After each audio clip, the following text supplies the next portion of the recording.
There's a bright golden haze on the meadow. There's a bright golden haze on the meadow. The corn is as high as an elephant's eye, and it looks like it's climbing clear up to the sky. Oh, what a beautiful morning. Oh, what a beautiful day. I've got a beautiful feeling. Everything's going my way.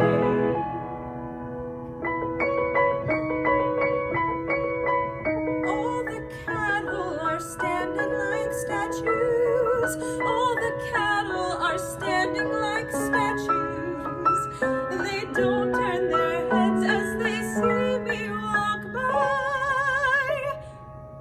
But a little brown maverick is winking her eye. Oh, what a beautiful morning. Oh, what a beautiful day. I've got a beautiful feeling. Everything's going my way.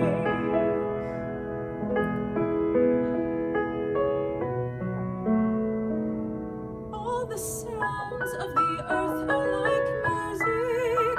All the sounds of the earth are like music. The breeze is so busy, it don't miss a tree. And an old weeping willow is laughing at me.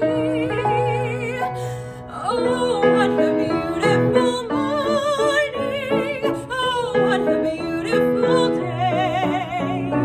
I've got a beautiful feeling. Everything's going my way. Oh, what a beautiful day.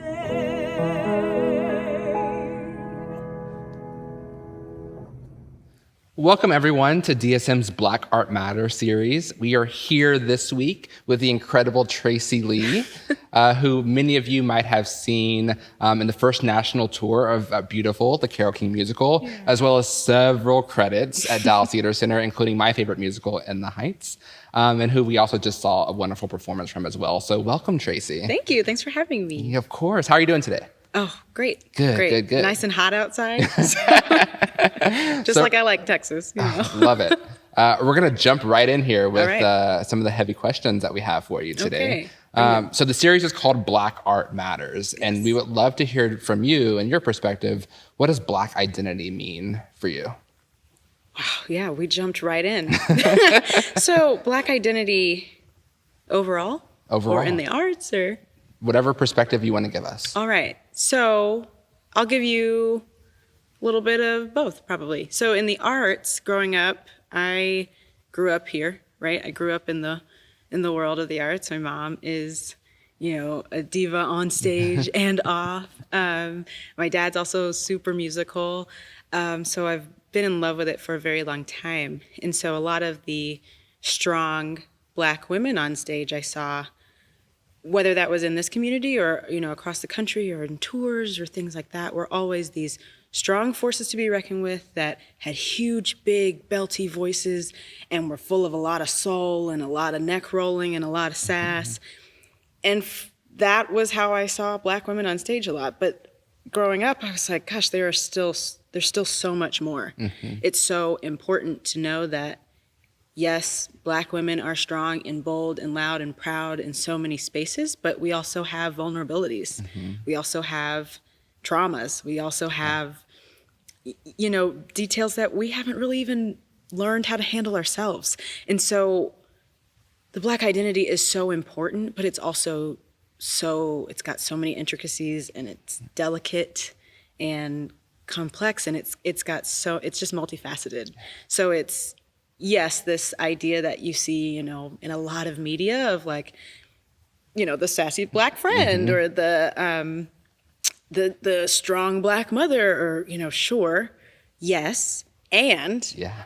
it's in, the shy girl in school. It's in the girl who doesn't quite fit in. So it's multifaceted. I wish that we saw more of those stories. I wish that we had more opportunities to really see what Black identity is in its totality and learned. I mean, my Black identity is, and how I identify, is different than someone else, than my sisters, and I think a lot goes into that. So I wish that we had even more of that. Whew. Great. That was a deep question. That's a great answer. Thank you. I like it.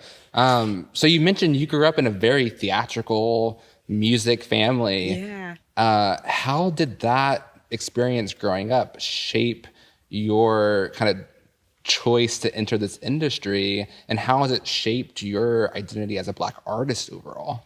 Oh, man. Yeah. So my mom is very well known in Dallas. She's a powerhouse performer, singer, dancer, actress, and mover. She wouldn't say that she dances. She can do a cartwheel, I've heard. Right. Well, I don't know if I've seen her do a cartwheel, but if she says she can do it, she can do it. So my mom is absolutely powerhouse staple here in Dallas. And my dad, not by trade, is a bass player. So by trade, he is a systems analyst, but he is, I think we're on bass number 18 that we just bought. He just bought. So absolutely music was huge in my family. Not necessarily like you should go into it, but I was just surrounded by it all the time. My dad's CD collection is extensive. His records are extensive. Even last night, he was just up late, and I was like, what are you doing? He's like, oh, I'm just listening to an interview with Ray Charles. Like, that's just his downtime. That's just how we vibe, and always have at my house. So I was a sucker for the arts as soon as I walked into one of my mom's rehearsals. Once I walked in and saw this group of people being able to sing and dance and act and laugh and have great times and kind of poke fun at each other, but still love each other. And like, once I could see that you could do something different seemingly every day to work towards a common goal that was so fun and full of life and still so different every day, I was hooked. I was hooked. Yeah. And so, and the second part of that was, and how has that shaped your identity as a Black artist now? Yeah. My mom did this show called The Old Settler years ago. And I really wish I could, I'm sure I can read the play now. But I remember she played a character that was not this extravagant, like my mom has done plenty of shows where she's wearing like boas and, crazy wigs. One of her wigs had a Christmas tree on it at one point. So like, she's been this like big powerhouse woman on stage. Also, she played this character in The Old Settler where she was like was dealing with a lot of those traumas and those, the hard things to talk about in any demographic. Yeah. And I remember thinking like, oh, that's different. And at the time I was like, but she's not singing in this. This is a play. Okay, good job, Mom. You did good. But it wasn't like, hitting me with all of the like stimuli that like maybe an 7-year-old probably needs when they go to the theater. I don't know. I needed when I went to the theater, or I really loved about it. But that hindsight, right? Looking at that, I'm like, oh, I wish I was older so I could really have grasped like, oh, we're telling like a story. Like this could be so personal to so many people. Instead of, musicals tend to be, some musicals tend to be happier, tend to be an escape, a form of escape. Where that was, a play about two sisters and going through just trials of life. Yeah. So growing up in the arts, yes, I absolutely thought of it as fun and an escape, but especially as I got older and got to see that, yes, art can make you feel good, but it can also challenge the way you think and give you different perspectives. Oh, gosh. Like, I could be here forever, I love that. One of the things you said in the first question really stuck with me, and it's this idea of, Black characters or Black actors and actresses being kind of this yes and, right? It's not just one thing, it's this and this with the loud, boisterous, and the traumas that, we deal with as Black individuals as well. When you first entered this industry and as you've become more established, can you talk to us about, was there a perception you had in your mind of certain roles that you needed to just go out and audition for when you first entered the industry, and how that has maybe now evolved now that you're definitely more established in it? Yeah, there's this feeling that theaters will do shows with Black people or Black-centered stories in February. Mm-hmm. So then it's like, cool, we're doing The Wiz and Hairspray and Big River and The Color Purple, all in February, only for 2 weeks. Yeah. And you're like, okay. And it felt for a while, and maybe for other people too, but it felt for a while like, oh, well, this is your chance. This is your chance to work with us. Come on in.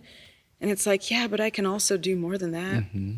I could also be a Lori in Oklahoma. Mm-hmm. I could be, I could be anything, So it's like, So it's like you have these shows that, like, sure, maybe in my opinion, The Wiz may not have the best book, right?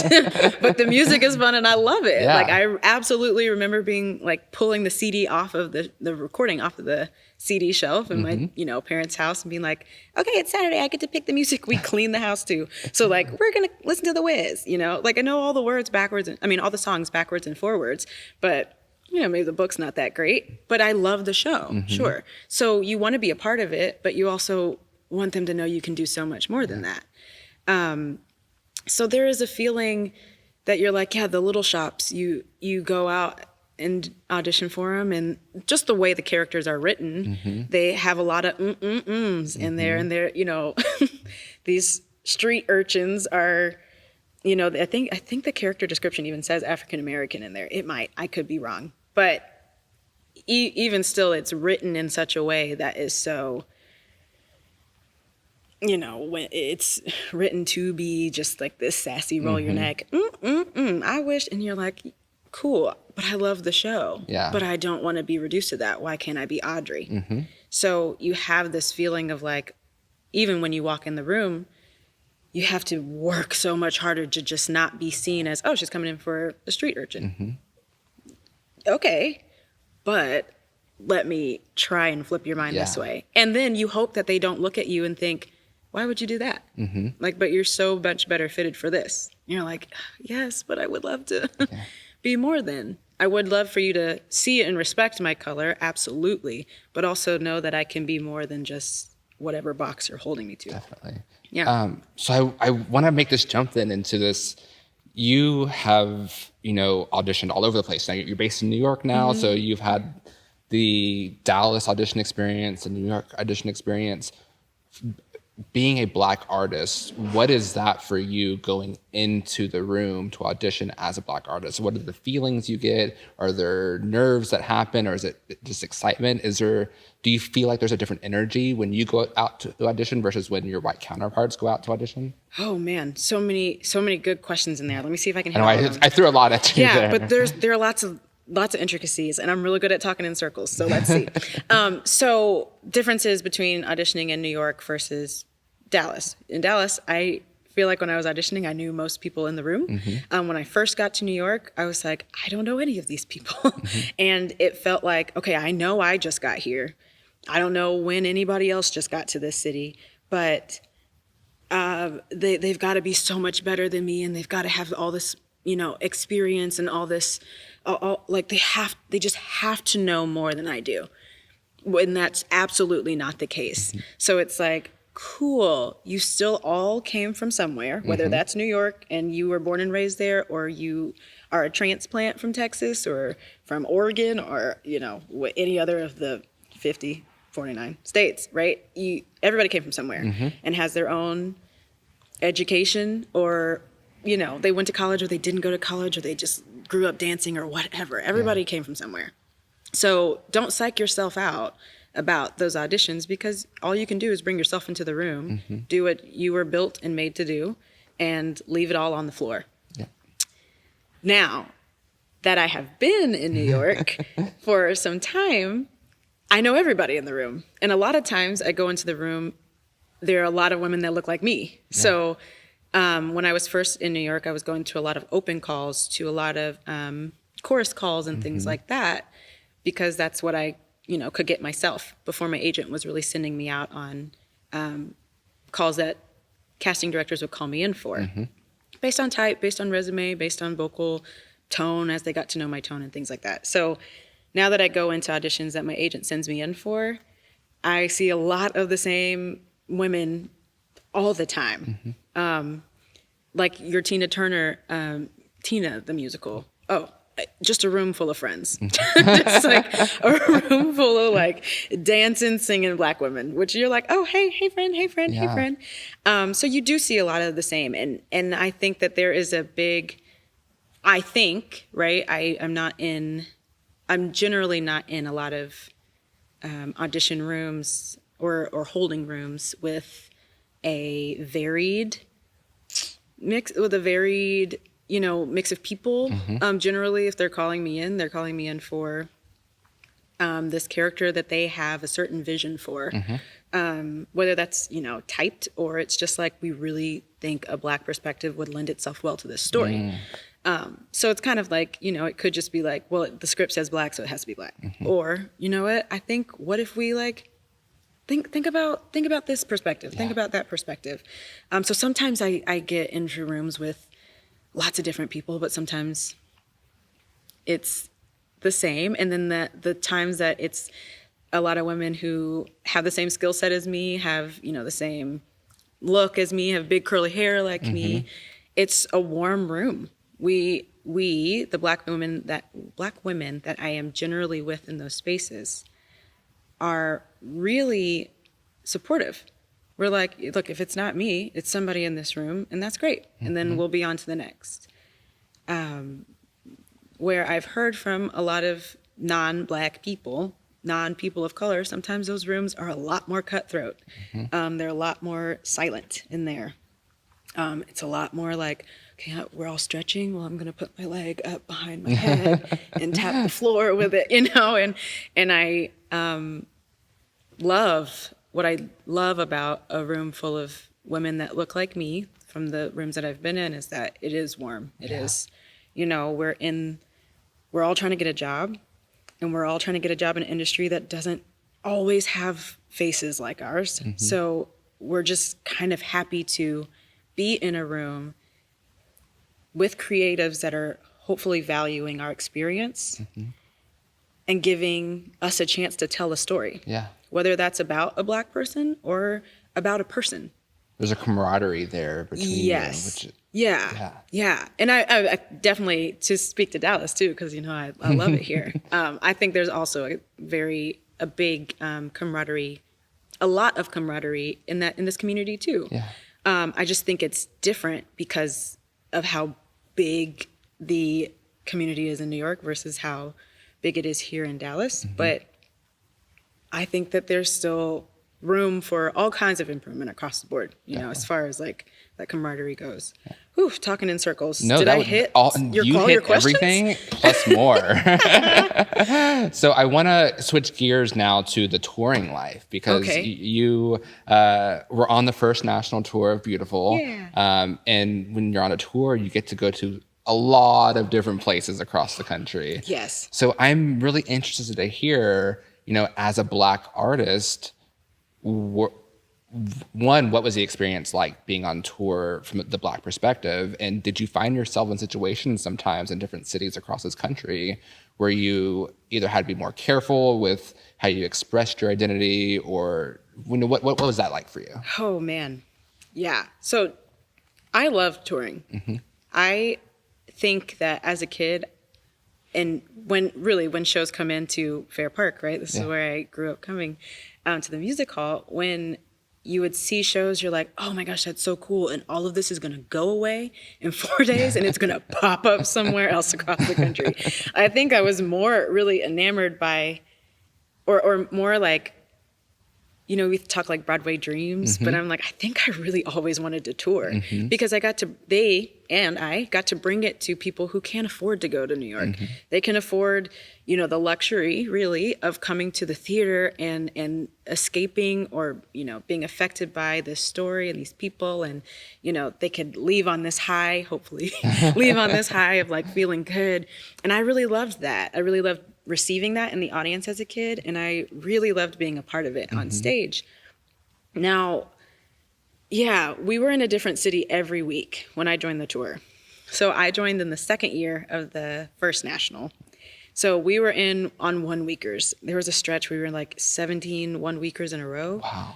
Which at first I was like, yeah, it's fine. You get in, you travel on a Monday, you have sound check at 4:00 on Tuesday. You have show Tuesday night. That's like the longest day you have, performing wise. Not for our crew. They are, they got in probably like crack of dawn Monday, loaded all in, and then they didn't really sleep until like Tuesday night. Yeah. So, bless them. I have so much respect for anybody's crew anywhere.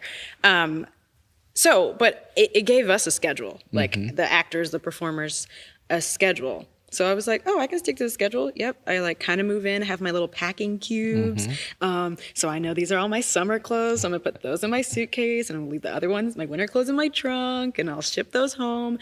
It gave us a system. But then you get to cities that are not Boston or like big cities like Dallas, and you get out of the LAs and the, just the big, Miami. You get out of those larger cities that generally have a more varied and diverse community, and you get to cities like Elmira, New York, which I think is like super upstate, and like Scranton, Pennsylvania, and like I didn't experience anything so head on, dead on,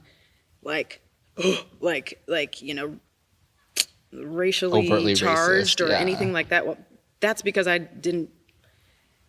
probably could have seen more of those cities than I did.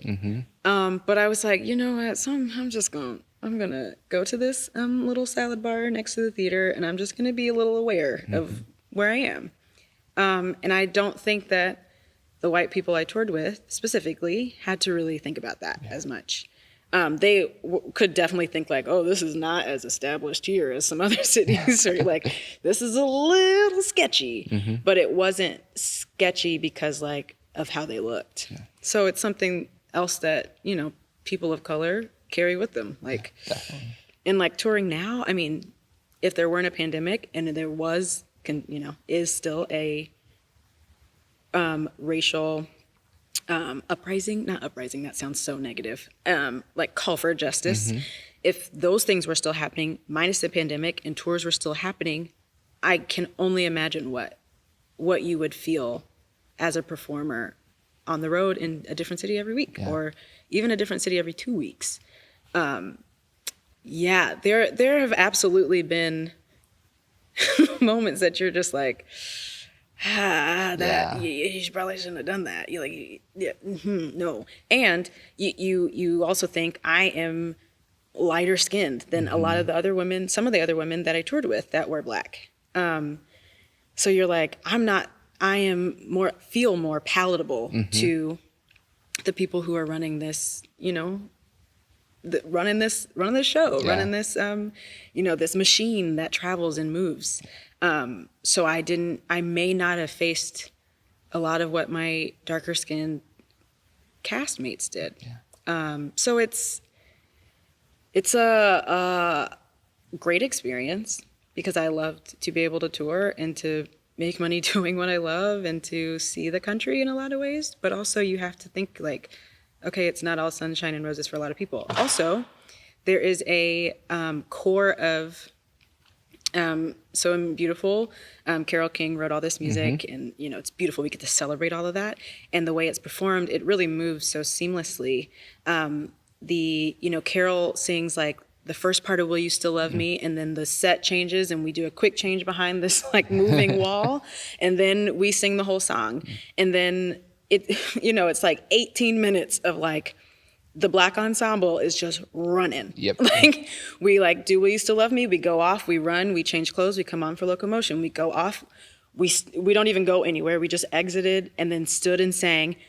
Like, after you pony for 2.5 minutes in the locomotion, you're like, bring back that love. Like, you're singing background vocals, and then you go and you change again. The women come right back on, and the men have a same quick tracks, like 18 to 22 minutes of like back to back to back. And there, I'm sure, speaking for a lot of tours, which I probably shouldn't do, but I'm sure that there's a lack of coverage across the board. Mm-hmm. Now, in Carole King, the Carole King musical, our swings can't cover every track, right? Because Carole King's a real person, and the Shirelles are a real person. So our white swing, who covers Carole and Cynthia and Carol's mom, can't be a Shirelle. Mm-hmm. So you have to have adequate coverage for that. So for the women, we had adequate coverage. We had 2 black female swings, and I believe we only had 1 white woman swing to cover all of those tracks. Great. For the men, it was not the case. We had 1 drifter swing, 1 black male swing. So if 2 of those men were ever out, it was a complete, you had to reorchestrate so many different things. And I know for those men, I was a dance captain for a while, for about a year. And so when that happened, because things happen, people go on vacation, they send out a vacation swing. Great. Mm-hmm. But then somebody else gets sick, and then we're all struggling. Then we're like, okay, well, if you are on for this track, then I need you to actually be like, pretend that you're this track in this number. And then you're going to go back, and you're like, whew. Yeah. We could really just use another cover. Body. Right, one other body, but it wasn't ever really heard. Yeah. And speaking of that, I want to kind of bounce off of that. And when it comes to having a support system in place, and this is probably a twofold question, but do you think there was a support system in place for people of color, for your tour, but overall in the sector, do you think there is adequate support in place specifically for Black artists as well, to ensure that, mentally, physically, and emotionally, we're covered and we have that support system in place to do the best job that we can? Man, I really want to say yes, that somewhere it exists, but I really, thinking through it and having this conversation with you, I don't really think it's there. And I don't think it's there because I don't think we have a lot of people in those positions of power.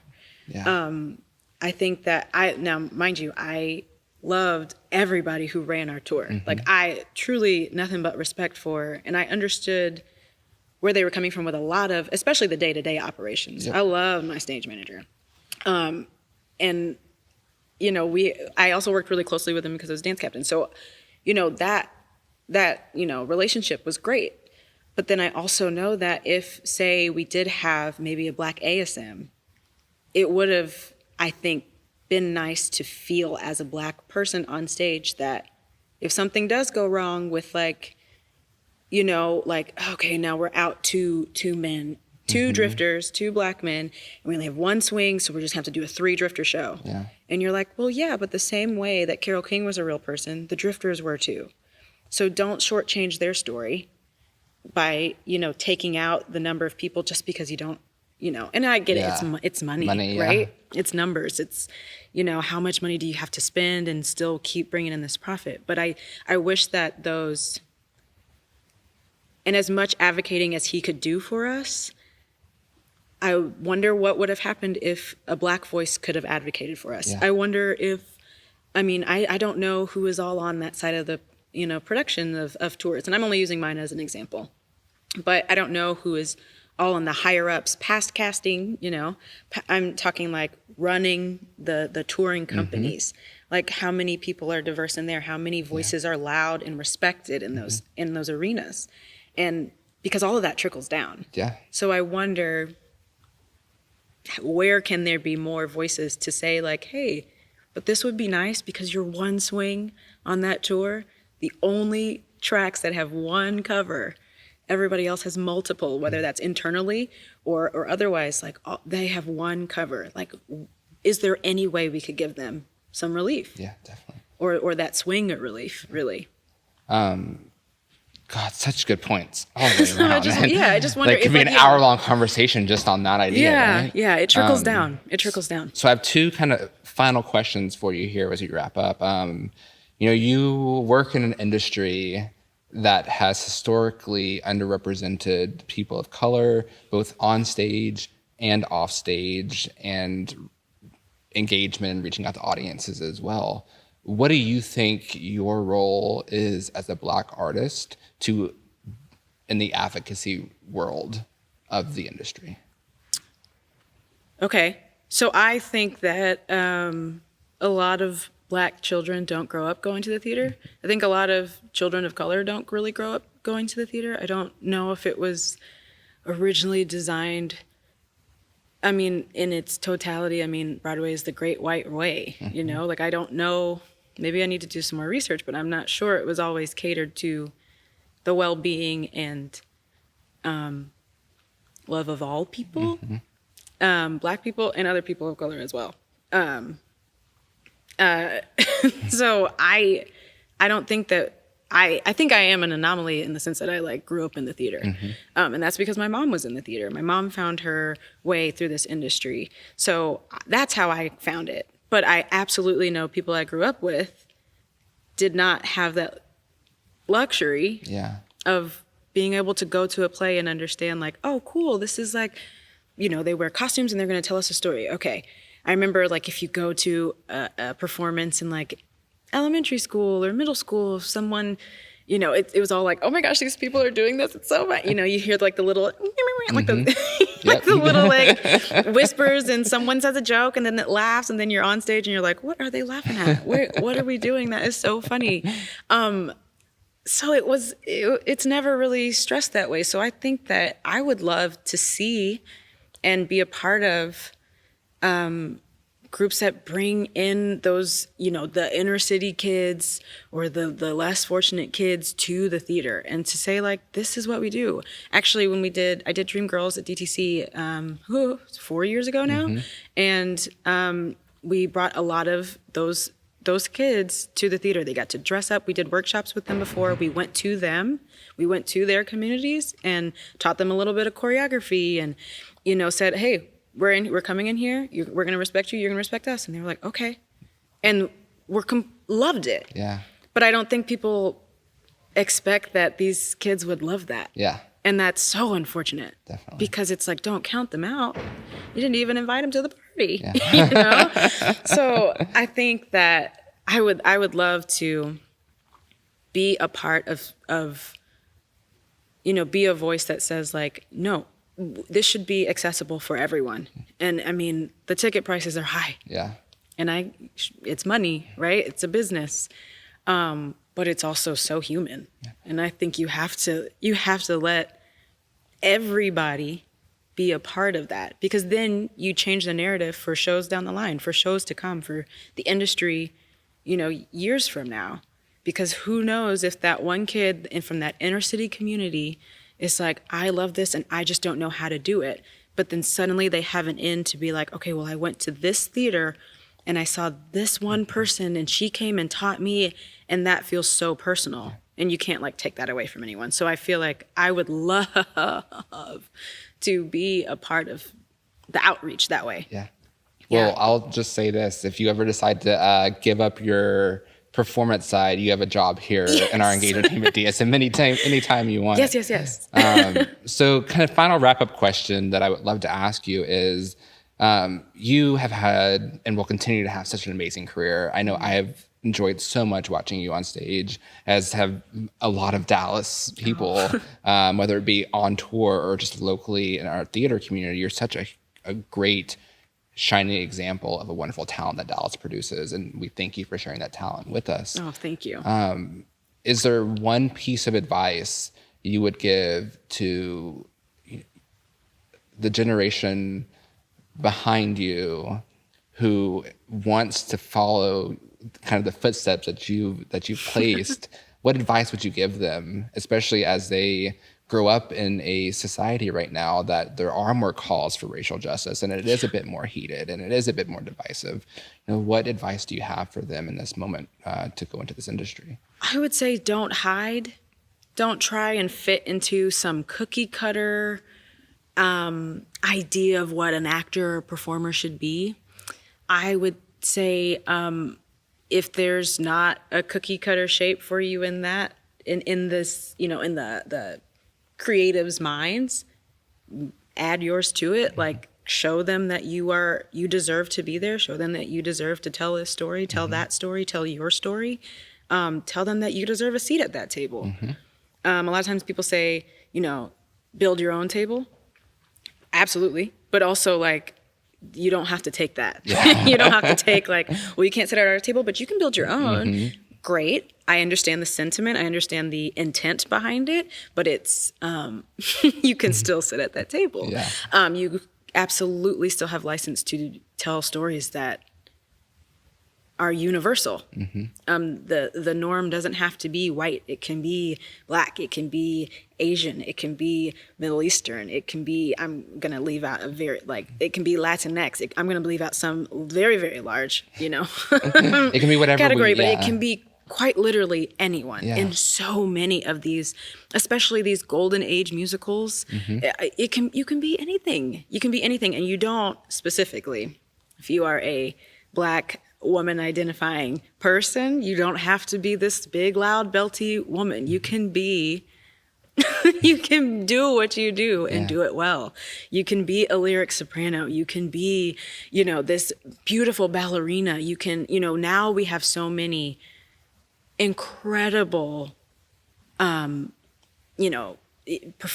We've got Missy Copeland. Like for me, dance is my first love. So like, I can only imagine like how much more I would have seen myself in that industry had I really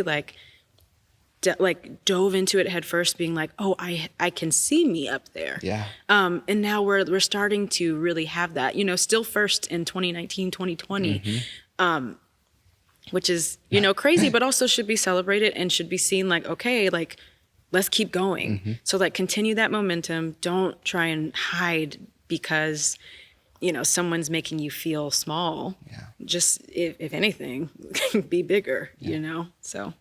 Well, stay Traci, loud. Thank you so much. Like I said, Dallas is so fortunate to have you, even though we have to share you now with the rest of the nation. And thank you so much for taking time to be here with us today. We so appreciate you lending your voice to this series. And I just can't thank you enough for your time today. I can't thank you enough for having me. This series is incredible. And I thank you for giving us a place to have a voice. Of course. Well, thank you so much for being here. Thank you, guys. And that's a wrap for today. Yeah.